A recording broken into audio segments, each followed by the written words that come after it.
জীবনের পথ চলা তোমার থেকে শেখা মা, কতটা ভালোবাসি বোঝানো তো যাবে না। খোদার পরে তুমি মা, তোমার চোখের পানি যেন কোনোদিনও ঝরে না। মায়ের চোখের পানি দেখলে দুনিয়া ভালো লাগে না, আদার হয় আলো আমার, তোমার মুখ দেখলে আমার জীবন হয় আলো। এখন মা মা বলে কাঁদি, পিছু থেকে ফিরে না, লাখো বীরের মাঝে আজও তোমায় খুঁজি জানো মা। বাবার কথা মনে করে আজও আমি কাঁদি মা, চোখের পানি মুছার মতো সময় কারো ছিল না। যখন পেটে ক্ষুধা ছিল দেখতাম সবার ছলনা, এখন পকেট ভর্তি টাকা পেটে ক্ষুধা লাগে না জানো মা।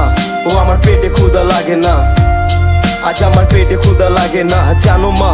ও আমার পেটে ক্ষুধা লাগে না, ও আমার পেটে ক্ষুধা লাগে না। আমি চিঠি দিলাম, পত্র দিলাম, জানতে মায়ের খবর, জানলাম মায়ের ঠিকানা অন্ধকার কবর। আমি হাজার বাতি জ্বালাই যখন আসে রাত্রি, আমার মায়ের কবরে আর কে চালাবে বাতি। আমি চিঠি দিলাম, পত্র দিলাম, জানতে মায়ের খবর, জানলাম মায়ের ঠিকানা অন্ধকার কবর। আমি হাজার বাতি জ্বালাই যখন আসে রাত্রি, আমার মায়ের কবরে আর কে চালাবে বাতি। বাস্তবতা সবই বাস্তবতা, লেখা